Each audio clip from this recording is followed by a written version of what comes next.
So, in light of the fact that we have this thought experiment, maybe let's look briefly into the question of what is happening in the environment in which we sort out how we are to behave, the academic environment in which the papers are produced, the regulatory environment, and we happen to have a marvelous artifact here. Yeah, an artifact, also known as a book. A book. Yeah, Sorry.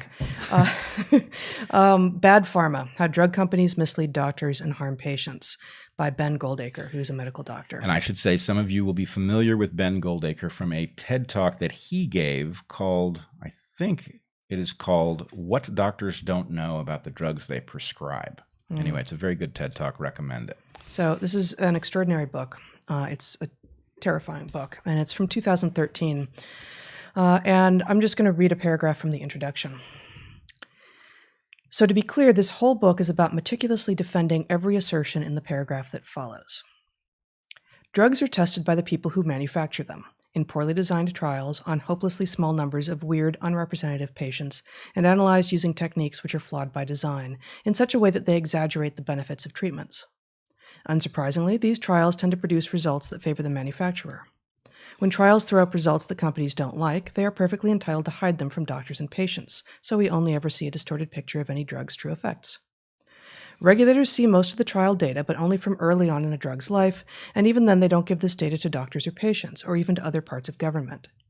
This distorted evidence is then communicated and applied in a distorted fashion. In their 40 years of practice after leaving medical school, doctors hear about what works through ad hoc oral traditions from sales reps, colleagues, or journals.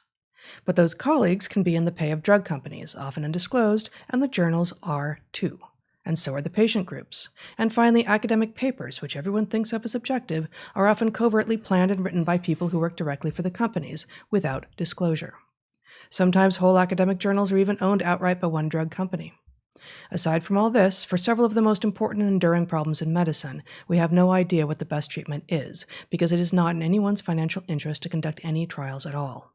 These are ongoing problems, and although people have claimed to fix many of them, for the most part they have failed. So all these problems persist, but worse than ever, because now people can pretend that everything is fine after all. What is the publication date on that? 2013. 2013. So this is 6+ years prior to COVID-19. Now, that's a description of the normal state. The current state... Well, the new normal as of 2013. Yes, the unfortunate new normal state as of 2013. In this case, we have extra elements, and you have to ask yourself, what will their effect be on what sounds like the normal corruption of the regulatory and academic structures surrounding pharmaceuticals? Yeah, and it's those two things. So, savvy people will have said, and I've seen many responses to incredulous claims. They think there's a conspiracy going on. And like I said, none of this precludes the possibility of a conspiracy, but it requires none. And so we will say, and others will say, regulatory capture. It is well-known, well-documented, ubiquitous.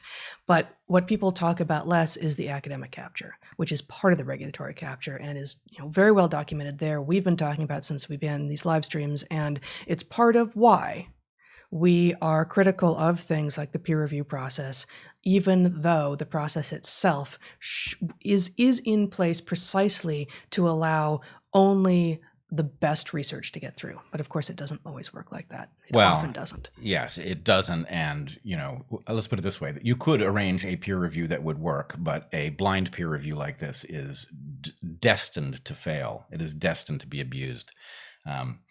So anyway, we can return to that another time. But in any case, we have regulatory capture, which is pretty well known. People have heard that term. Academic capture, which may be a new term, and people are not nearly so aware that it is happening. And what appears to be... Well, actually, and just one side point, I think because of the way that we became public figures, it has been imagined, and even by many people who we are friends with and we see eye to eye on a lot of things, that the part of academia that has gone astray is only over in fill-in-the-blank studies and, in grievance studies spaces, and in, the rise of administrators who don't know anything, and, creation of lots of those positions and all. And that all is true and deeply problematic, and we're seeing the downstream effects of all of that spread out into the media and the schools and the government, and all of this is true.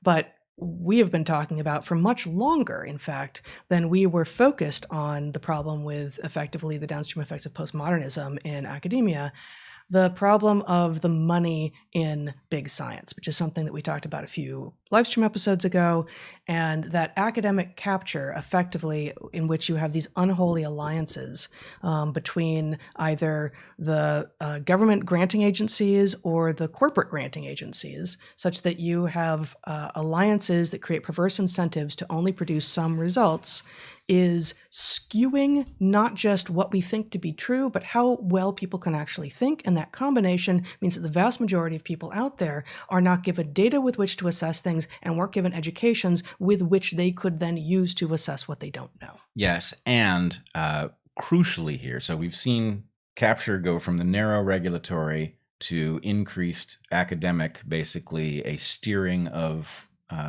what looks to the outside like high quality thought, right? So you get false consensus around things that aren't true. But we are also seeing, quite predictably, if you think about it, we are also seeing the steering of the public conversation. Why?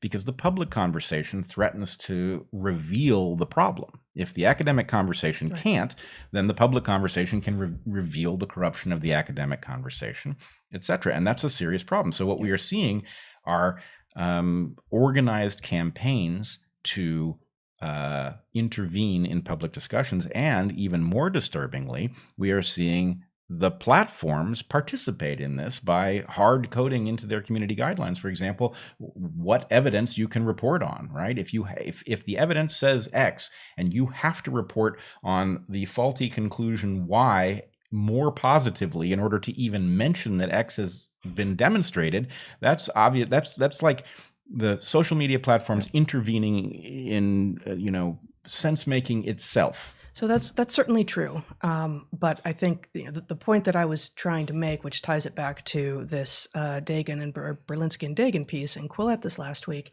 is the number of places in that article that are journalistically or scientifically simply just flat out wrong is extraordinary. And the journalistic stuff, just like the basic fact checking with regard to who's who and when what happened and who said what, shouldn't have passed like high school journalism. Yeah. The science, and we're not going to do any of that today, and we haven't even written it really at all into the piece that we're writing either, because it's just. I think it's just not worth our time, but it certainly should have been worth the authors and the editors and the publishers' time, because that's irresponsible at the very least. The scientific errors are extraordinary at a level that I wasn't expecting. We, as has been said on Twitter, we need better skeptics. All of us do, but we do. We need people to push back with integrity and rigor and honor and care. And we probably won't get through most of these today, and a lot of them will be in the written response that aren't what we talk about today. But the number of times that they cite a paper that then actually says either not at all what they said or actually the opposite is extraordinary. And that's actually what peer review is for. So where were their peers here?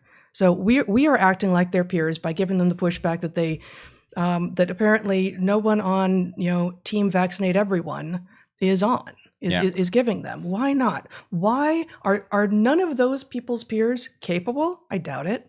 Well, so why aren't they speaking? So I don't know whether we should even be down this road at all. But here's the problem. I don't know Claire Berlinski at all. She showed up on my radar when she requested, would I respond to some responsible counterarguments? And I said yes, because she approached in what seemed like good faith. And then she immediately behaved unethically 3 times in a row. So I don't know whether this is that she's blinded by what she thinks is at stake in the vaccines, or this is the way she normally behaves, but I just can't say. In Yuri Dagan's case, it's different. I've interacted with Yuri Dagan, and I believe Yuri Dagan is highly capable, and that, frankly, he's done the world a service over in the lab leak hypothesis space, right? His work was excellent there. And so the fact of somebody who is capable of excellent work like that, doing work that is this bad, and we are not going to go point by point because I think everything would get lost if we did, for one thing. Heather and I was out of town, but on the first night after the thing emerged, we went through it, and it was virtually every paragraph had at least one major flaw in it. Yeah.